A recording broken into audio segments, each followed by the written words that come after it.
కళ్ళు తిరిగి పడిపోయిన మీనాను పట్టుకుని రోహిణిని అరెస్టు చేయించిన శృతి. అసలు ఇదంతా ఎలా జరిగిందనేది వీడియోని స్కిప్ చేయకుండా చివరి వరకు చూడండి. గుండె నిండా గుడిగంటల సీరియల్లో రాబోయే ఎపిసోడ్స్లో ఏం జరగబోతుందో ముందుగా తెలుసుకోవాలి అనుకుంటే కింద కనిపిస్తున్న హైప్ బటన్పై క్లిక్ చేసి కామెంట్లో ఎస్ అని టైప్ చేయండి.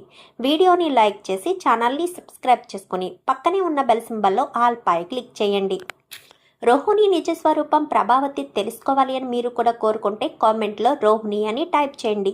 ఇంకా రోహిణి అయితే మనోజ్ని ఏదో రకంగా మాయ చేసి మభ్యపెట్టి పుట్టినరోజుకైతే చిన్న 20 రూపాయలు తాయెత్తిచ్చి అది ఎక్కడి నుంచో తెచ్చానంటూ అబద్ధాలు చెప్పి మోసం చేసేస్తుంది. పాపం మనోజ్ రోహిణి ఏం చెప్పినా సరే తన గురించే చెప్తుందని, తన గురించి ఎంతగానో ఆలోచిస్తుందని తెగ సంబరపడిపోతూ ఉంటాడు కదా మనోజ్ అయితే. సో అలాగే నిజంగా రోహిణి ఎంతో ఖర్చు పెట్టి ఎన్నో గుళ్ళో అభిషేకం చేయించి మరీ తీసుకొచ్చింది అని తెగ సంతోషపడిపోతూ ఉంటాడు. ఇంకా ఇదిలా ఉంటే మరుసటి రోజు సుందరి పెళ్లికి వెళ్ళాలని సత్యం చెప్పాడు కదా, దాని గురించి అంతా కూడా ఆలోచిస్తూ ఉంటారు. ఇంకా సుందరి పెళ్లికి వెళ్ళడానికి సిద్ధమవుతారు. సిద్ధమయ్యేసరికి ఇంకా పెళ్లి కూతుర్ని కూడా చేసేస్తారు. పెళ్ళికి ఇంకా 4-5 రోజులు టైం ఉంటుంది. టైం ఉండేసరికి మీనా సడన్గా వంట చేస్తూ ఇంకా కిచెన్లోనే కళ్ళు తిరిగి పడిపోయేసరికి ఇంకా శృతి తలనొప్పిగా ఉందని డబ్బింగ్ స్టూడియో నుంచి ఇంటికి వచ్చేస్తుంది. ఇంటికి వచ్చి మీనా మీనా అంటూ పిలిచేసరికి అంకుల్ మీనా లేదా అని చెప్పాను, కానీ ఉందమ్మా, స్కూటీ కూడా బయటే ఉంది కదా అంటే బాలుతో పాటు బయటికి వెళ్ళిందేమోనని చెప్పి అనగానే లేదమ్మా కిచెన్లో వంట చేసుకుంటుందనేసరికి కిచెన్లోనా మీనా కనిపించలేదు అంకుల్ అని చెప్పనేసరికి లేదమ్మా శృతి, నేను చూశాను కదా కిచెన్లో వంట చేసుకుంటుంది, నాకు ఇంతకు ముందే కాఫీ కూడా ఇచ్చింది, ఇదిగో కప్పు కూడా ఇక్కడే ఉంది అని చెప్పనేసరికి మరి మీనా ఇంతలో ఎక్కడికి వెళ్ళింది అని చెప్పి శృతి కాస్త దగ్గరికి వెళ్ళడంతో గ్యాస్ వెలిగే ఉంటుంది. వెలిగే ఉండేసరికి గబగబా గ్యాస్ దగ్గరికి రావడంతో పక్కన పడిపోయి ఉంటుంది మీనా. అంకుల్ అంకుల్ అంటూ గట్టిగా పిలుస్తుంది శృతి.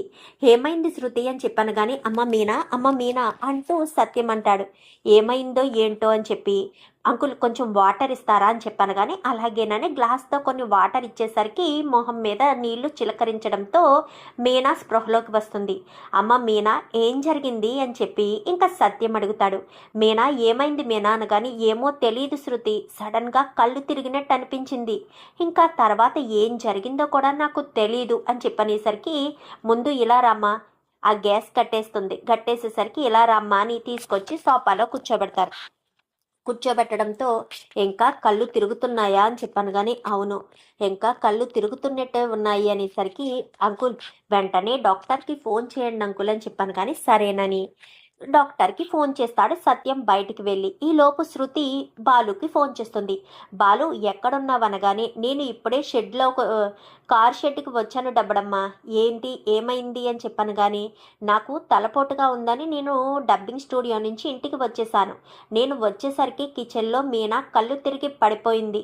అంకుల్ ఏమో డాక్టర్కి ఫోన్ చేస్తున్నారు, నువ్వు ఇంటికి రావడానికి కుదురుతుందా అని చెప్పాను కానీ ఇప్పుడే 10 నిమిషాల్లో నీ కళ్ళ ముందు ఉంటాను అంటూ బాలు రే రాజేష్ మీనా కళ్ళు తిరిగి పడిపోయిందంట, నేను ఇంటికి వెళ్తున్నాను కానీ సరే జాగ్రత్త స్లోగా వెళ్ళు అనేసరికి సరేనని ఇంకా గబగబా బాలు కాస్త ఇంటికి వస్తాడు. బాలు ఇలా ఇంటికి వచ్చిన వెంటనే డాక్టర్ కూడా వచ్చేస్తారు. డాక్టర్ అమ్మ కూడా వస్తుంది. కారులో వచ్చేసేసరికి ఏమైంది సత్యం గారు అనగానే ఇలా మా కోడలు మీనా కళ్ళు తిరిగి పడిపోయింది డాక్టర్ గారు అని చెప్పనేసరికి బాలు వచ్చి ఏమైంది మీనా ఏం జరిగింది అంటూ బాలు అడుగుతాడు. మీనా కళ్ళు కూడా సరిగ్గా తెరవలేని పరిస్థితిలో శృతి భుజం మీద పడుకుని ఉంటుంది. తనని మాట్లాడించకండి, కళ్ళు తిరుగుతున్నాయి కదా, మాట్లాడే శక్తి ఉండదు, అమ్మ కొంచెం ఇలా పడుకోబెడతావా అనగానే ఈలోపు బాలు గబగబా పైకి వెళ్ళి పిల్లో తీసుకొచ్చి ఇంకా శృతి పక్క తప్పుకుంటే ఆ సోఫాలోనే మీనాని పడుకోబెట్టేసరికి బీపీ చెక్ చేస్తుంది. బీపీ చెక్ చేసేసరికి బీపీ నార్మల్గానే ఉందే అని చేయి పట్టుకుని చూడడంతో పల్స్ కూడా బాగానే ఉంది. మరి తను ఎందుకు కళ్ళు తిరిగి పడిపోయింది అని చెప్పి అనుకుని సెటస్కోప్ తీసి చూసి చేతిని పట్టుకునేసరికి అమ్మ నీకు చివరిసారి ఎప్పుడొచ్చింది అనగానే పలానా డేట్ అనేసరికి సరే అని ఇంకా తను కొంచెం బ్లడ్ తీసి ఇది కొంచెం బయటకు తీసుకెళ్ళి టెస్ట్ చేసి తీసుకొస్తావా అని అంటే మామూలుగా అయితే యూరిన్ టెస్ట్ చేస్తారు, తను లేవలేని పరిస్థితిలో ఉంది కాబట్టి ఇలా చెప్పేసరికి సరే అని ఇంకా తీసుకుని వెళ్తారు. ఎందుకంటే ఇప్పుడు కళ్ళు తిరగడం అంటే కామన్గా జరుగుతున్నాయి, ఏ క్లారిటీ లేకుండా చెప్పడం ఎందుకులే అని బ్లడ్ తీసి ఇచ్చేసరికి బాలు బయటికి వెళ్ళడంతో పాజిటివ్ వస్తుంది. ఇంకా వచ్చిన తర్వాత రిపోర్ట్స్ చూపించడంతో కంగ్రాచులేషన్స్ అమ్మా, నువ్వు తల్లి కాబోతున్నావు, సత్యం గారు మీరు తాతయ్య కాబోతున్నారండి అని చెప్పనేసరికి అప్పుడే ప్రభావతి ఇంటికి వస్తుంది. ఆ మాట వినడంతో ఒక్కసారిగా షాక్ అయిపోతుంది. ఆ వెనకాలే మనోజ్ రోహిణి ఇద్దరు కూడా వస్తారు. ఇద్దరు వచ్చేసరికి ఏంటి అని చెప్పాను కానీ అవును ప్రభావతి గారు, మీ కోడలు తల్లి కాబోతుంది, తనందుకి కళ్ళు తిరిగి పడిపోయింది అని చెప్పి బాలు నీకు వీలు చూసుకుని రేపు ఒక్కసారి మీనాని తీసుకుని హాస్పిటల్కి రా, అక్కడ స్కానింగ్ అది చేసి నేను మెడిసిన్ రాస్తాను, ఇప్పుడైతే ప్రజెంట్ ఇంజెక్షన్ చేశాను, పర్వాలేదు, కొంచెం జాగ్రత్తగా ఉండాలి, కళ్ళు తిరుగుతున్నప్పుడు అది సడన్గా పడిపోకూడదు, పడిపోతే ఎక్కడ ఏముంటాయో తెలియదు కదా, కడుపుకు తగలరాని చోట ఏమైనా తగిలితే చాలా ప్రమాదం, చాలా జాగ్రత్తగా ఉండమ్మా అని చెప్పనేసరికి సరేనని ఇంకా ఇంట్లో రవికి ఫోన్ చేసి చెప్పడంతో రవి కేక్ తీసుకుని వచ్చేస్తాడు. తెగ సంతోషపడిపోతూ ఇంట్లో వాళ్ళంతా కూడా సంబరాలు చేసుకుంటూ కేక్ కటింగ్ అది చేస్తుంది మీనా. ఈ శృతి, రవి, బాలు, సత్యం, ఈ మీనా వీళ్ళ ఐదుగురు మాత్రమే హ్యాపీగా ఉంటారు. రోహిణి, మనోజ్, ప్రభావతి మాత్రం ఎప్పుడు కుళ్ళుకుంటూనే ఉండడం కదా, సో అలానే ఉంటారు. ఏంటి ప్రభా, నీ ముఖంలో అసలు సంతోషమే కనిపించడం లేదు, ఎందుకు కనిపిస్తుంది అంకుల్? మీనా కడుపుతో ఉంటే ఎందుకు కనిపిస్తుంది సంతోషం? అది రోహిణి కడుపుతో ఉందనుకో అత్తయ్య భూమి మీద నిలబడతారా? డ్యాన్స్ స్కూల్లో వేయాల్సిన డ్యాన్స్ కాస్త ఇక్కడే వేసేస్తారు అని చెప్పి మాట్లాడేసరికి ఒక్కసారిగా ప్రభావతి శృతి అని చెప్పాను కానీ నేను అన్న దాంట్లో తప్పేమీ లేదు కదా ఆంటీ, మీనా ఇంటి కోడలు కడుపుతో ఉందంటే మీరు కొంచెం కూడా రియాక్ట్ కావట్లేదు, ఏంటో ఇలాంటి అత్తగారిని నేను ఏ సీరియల్లోని చూడలేదు అని చెప్పి శృతి కాస్త టేక్ కేర్ మీనా అనుకుంటూ పైకి వెళ్ళిపోతుంది. వెళ్ళిపోయిన తర్వాత రోహిణి నీతో మాట్లాడాలి అని చెప్పి మేడ మీదకి రోహిణిని తీసుకువెళ్తుంది. ఏంటి రోహిణి ఏంటిదంతా అని చెప్పాను కానీ నేనేం చేశాను అత్తయ్య, నాదేం తప్పుంది అని చెప్పి మాట్లాడడంతో నీదేం తప్పుందా, నీదేం తప్పు లేదు అని ఎలా మాట్లాడగలుగుతున్నావు? నేను చెప్పాను కదా ఇంటి పెద్ద కోడలివి నువ్వు అని, పైగా మా అత్తగారు ఆస్తి మొత్తం ఈ ఇంటికి ఫస్ట్ ఎవరినైతే పిల్లల్ని ఇస్తారో వాళ్ళకే రాసిచ్చేస్తాను అని చెప్పారు. ఇప్పుడు ఆ మీనా తల్లి కాబోతుంది, మీనా బిడ్డ పుట్టేసరికి మా అత్తగారు ఆస్తి మొత్తం వాళ్ళకే రాసిచ్చేస్తుంది, సరిపోతుంది అప్పుడు అని చెప్పనేసరికి దానికి నేనేం చేయాలత్తయ్య, నాకు ప్రెగ్నెన్సీ రాలేదు, అందులో నా తప్పేముంది? పైగా అప్పుడు మనోజ్ నేను హాస్పిటల్లో చూపించుకోమని కూడా చెప్పాను, నాలో ఏ లోపము లేదు అంటూ మీ అబ్బాయి చెప్పారు కదా, దానికి నేనేం చేయాలత్తయ్య, నాకేం సంబంధం ఉంది అంటూ ఇంకా రోహిణి మాట్లాడేసరికి నువ్వు ఏం చేస్తావో నాకు తెలీదు, నువ్వు కడుపుతో ఉండాలి అని చెప్పనగానే ఇంకా రోహిణికి చిరాకు అనిపిస్తుంది. నేనేం చేస్తానో తెలియడం ఏంటి, నేను కడుపుతో ఎలా ఉంటాను, అదేలా సాధ్యమవుతుంది? అయినా మనోజ్లో ఏదో లోపం ఉండే ఉంటుంది, నాకు ఆల్రెడీ ఇంతకుముందు కొడుకు పుట్టాడు కాబట్టి నాలో ఎటువంటి లోపం ఉండదు, మనోజ్లోనే ఏదో ఉండే ఉంటుంది, అందుకే పిల్లలు కలగలేదు అని మనోజ్ని తిట్టుకుని మరుసటి రోజు ఉదయాన్నే వెళ్ళి విద్యకు అన్నీ చెప్పడం అలవాటు కదా, ఇక్కడవన్నీ ముడేసి అక్కడ చెప్తుంది కదా, చెప్పేసేసరికి మీనా కడుపుతో ఉందన్న విషయం చెప్పడంతో సంతోషపడుతుంది. ఆ కడుపుని కడుపులోనే చిదిమేయాలనుకుంటున్నాను అని చెప్పాను కానీ ఏం మాట్లాడుతున్నావే, మీనా కడుపుని పోగొట్టాలని చూస్తున్నావా, నీకేమన్నా పిచ్చి పట్టిందా? పాపమే, నువ్వు ఒక బిడ్డ తల్లివే, ఆ బిడ్డ పోతే ఆ తల్లి ఎంత వేదన చెందుతుందో నీకు తెలియంది కాదు, నీకు తెలుసు కదా, అలాంటి తప్పుడు నువ్వు అలా ఎలా చేస్తావే అంటూ మాట్లాడేసరికి అవన్నీ తెలియదే, ఇప్పుడుకిప్పుడు నన్ను తల్లి కావాలి అని మా అత్తగారు అంటుంటే నేను ఎలా తల్లినయ్యేది? ఆ మనోజ్లోనే ఏదో లోపముంది, నాకు ఆల్రెడీ చింటూ పుట్టాడు కాబట్టి నాలో ఏ లోపము లేదు, ఆ మనోజ్లోనే ఉంది.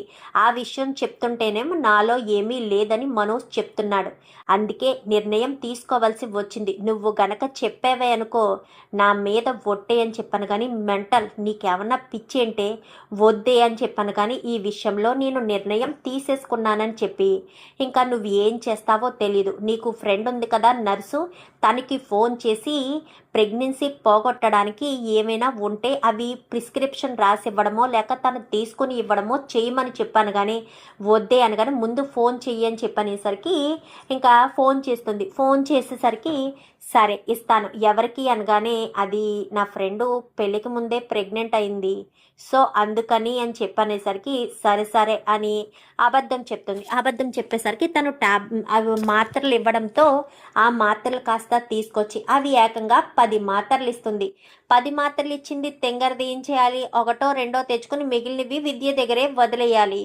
ఈ రోహిణి ఏం చేస్తుంది, 10 మాత్రలు తీసుకుని ఇంటికి వచ్చేస్తుంది. ఇంకా రోజు సాయంత్రం మీనా బాలుకి పాలు కలుపుతుంది కదా, సో బాలు పాలు తాగడు, మీనా చేతే తాగిస్తాడు అన్న ఉద్దేశంతో తెలివిగా ఆలోచించి రోహిణి వంటగదిలోకి వెళ్తుంది. వెళ్ళేసరికి మీనా నాకు కొంచెం యాపిల్ కట్ చేసి ఇవ్వవా అనగాని ఏమైంది రోహిణి అనగాని కొంచెం కడుపులో అప్సెట్గా ఉంది అని చెప్పనేసరికి పాలు కలుపుతుంది కదా, పాలు అక్కడే కలిపేది వదిలేసి ఇంకా యాపిల్ కట్ చేసి ఇమ్మనగానే యాపిల్ తేవడానికి ఫ్రిడ్జ్ దగ్గరికి వెళ్ళేలోపు కలిపేస్తుంది.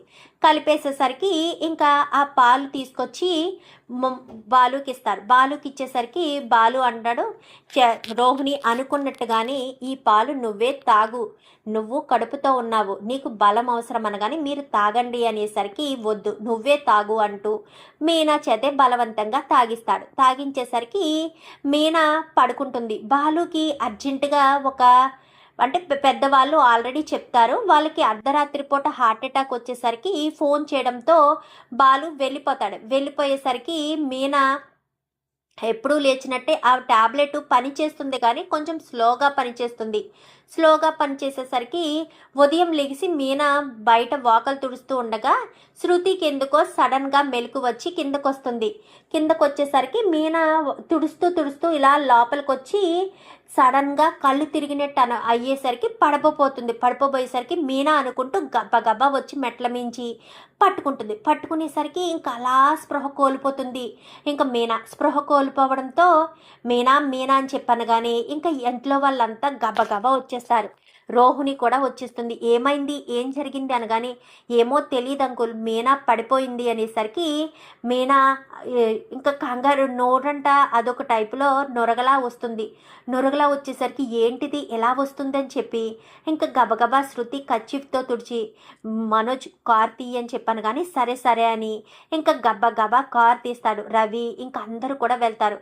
బాలుకు ఫోన్ చేస్తే బాలు కూడా అదే ఆ పక్క హాస్పిటల్లోనే ఉన్నాను అని చెప్పాను కానీ ఇంకా వెళ్ళడంతో హాస్పిటల్కి వెళ్తాడు. వెళ్ళేసరికి మీనాకి స్పృహ వచ్చేసరికి కడుపు నొప్పి విపరీతంగా వస్తుంది. నోట్లో నొరగలా వచ్చింది కదా, అది మొత్తం కక్కిస్తారు. కక్కించేసరికి ఇంకా కక్కించడంతో స్టమక్ మొత్తం క్లీన్ అయిపోతుంది. తనకి అబార్షన్ కూడా జరిగిపోయింది అన్న విషయం డాక్టరు చెప్పలేక బయటకు వచ్చి చెప్తుంది. చెప్పేసరికి ఒక్కసారిగా బాలు కళ్ళల్లో నీళ్లు తిరుగుతాయి. ఈ విషయం మీనాకు తెలిస్తే తట్టుకోలేదు నాన్న అని చెప్పనేసరికి కూల్ డౌన్ బాలు, మీనాకి నువ్వే చెప్పాలి అంటూ మాట్లాడడంతో అని ధైర్యం చెప్తుంది శృతి. అయితే ఇంకా అలా శృతి ధైర్యం చెప్పేసరికి ఇంకా మీనా స్పృహలోకి రావడంతో డాక్టర్ అయితే ఆ కడుపులోని బిడ్డ నిలబడలేదమ్మా అని చెప్పనేసరికి డాక్టర్ అంటూ ఎడవడం మొదలు పెట్టడంతో మీనా వీళ్ళంతా అంటే శృతి బాలు వీళ్ళంతా లోపలికి వెళ్ళి మీనాకైతే ఏదో సర్ది చెప్తారు. సర్ది చెప్పి ఇంటికి తీసుకొస్తారు. ఇంటికి తీసుకొచ్చిన తర్వాత ఇంకా పడుకుని ఉంటుంది మీనా. ఇంకా ఇంటికి తీసుకొస్తారు. నీరసంగా పడుకుని ఉంటుంది. కొంచెం కడుపు నొప్పిగా అనిపించేసరికి ఇంకా ఒకసారి ఇలాగే శృతికి కడుపు నొప్పిగా ఉంటే హాట్ ప్యాక్ రోహిణి రూమ్లో ఉంటుంది. రోహిణి అలాగే ఒకసారి హాట్ ప్యాక్ ఇస్తుంది. ఇచ్చేసరికి హాట్ ప్యాక్ తెచ్చి కడుపు దగ్గర పెడితే కొంచెం కూల్ అవుతుందేమో అని శృతి మీ బాలు ఒక్కసారి చూస్తూ ఉండు అని చెప్పి వెళ్ళి ఆ డస్కుల్లో అది హాట్ ప్యాక్ వెతుకుతూ ఉంటే టాబ్లెట్లు అందులో 2 టాబ్లెట్లు కట్ చేసి ఉంటాయి. కట్ చేసి ఉండేసరికి మిగిలిన టాబ్లెట్స్ కనిపిస్తాయి. ఏంటి టాబ్లెట్స్ అని వెంటనే శృతి ఏం చేస్తుందంటే తన ఫోన్లో ఆ టాబ్లెట్స్ ఫోటో తీసి గూగుల్లో సెర్చ్ చేస్తుంది. సెర్చ్ చేసేసరికి తనకి ఏదో డేటా వస్తుంది.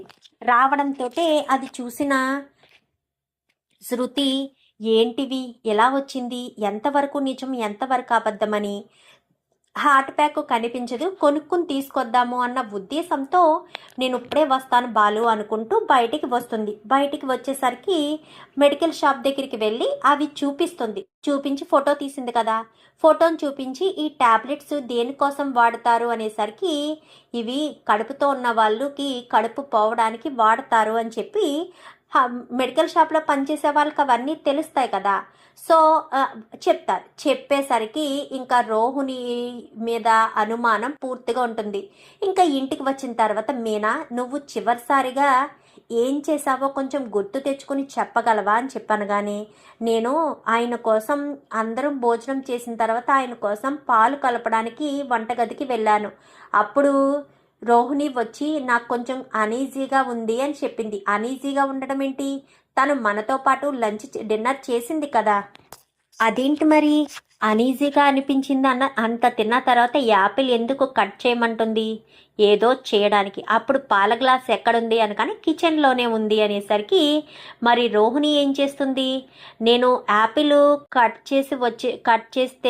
చేయడానికి ఫ్రిడ్జ్లోంచి తీసుకుని వచ్చేసరికి అప్పటికి పాలలో పంచదార కలుపుతూ ఉన్నాను, నేను వచ్చేసరికి రోహిణి పంచదార కలుపుతున్నట్టు స్పూన్ తిప్పుతూ ఉంది అని చెప్పనేసరికి ఇంకా ఇంటికి మొత్తం చెప్పింది కదా మీనా.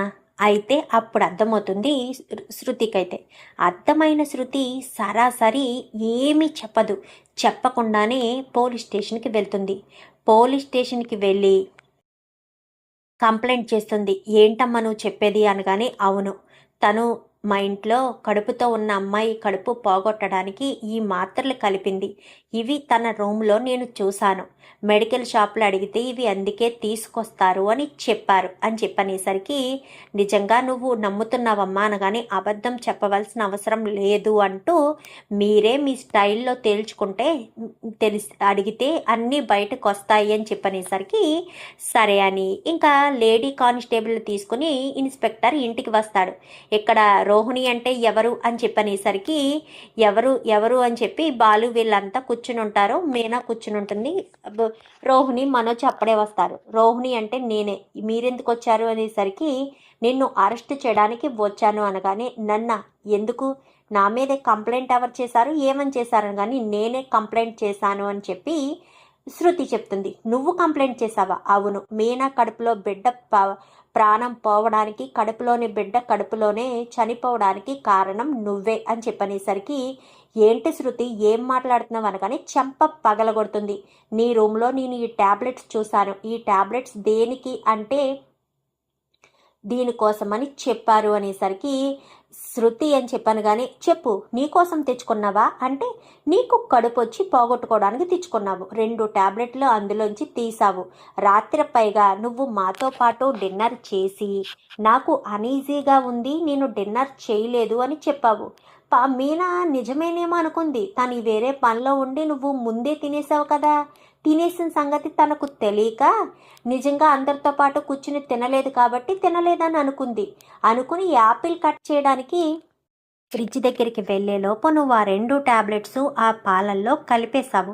అది తెలియని మీనా పాపం పాలు తీసుకొచ్చి బాలుకిస్తే బాలు నువ్వు కడుపుతో ఉన్నావు కదా అని తను తాగకుండా పాలు మొత్తం మీనాకే ఇచ్చేయడంతో మీనాకు తెల్లవారేసరికి ఆ పెయిన్ బాగా ఎక్కువయ్యి తన కళ్ళు తిరిగి పడిపోయి ఆ 2 మాత్రల ప్రభావం అప్పటికి బయటికి వచ్చింది అంటూ మాట్లాడేసరికి ఇంకా ఏం మాట్లాడాలో కూడా అర్థం కాక రోహిణి అలా ఉండిపోతుంది. అలా ఉండిపోయేసరికి ఇప్పుడు నేను చెప్పిందంతా నిజమే కదా అనగాని నువ్వేంటేంటో ఊహించుకుంటున్నావు అనగాని ఇన్స్పెక్టర్ మీరు తీసుకువెళ్ళండి, ఏం ఊహించుకుంటున్నావో ఏంటో 4 దెబ్బలు పడితే నిజాలు బయటికి వస్తాయి.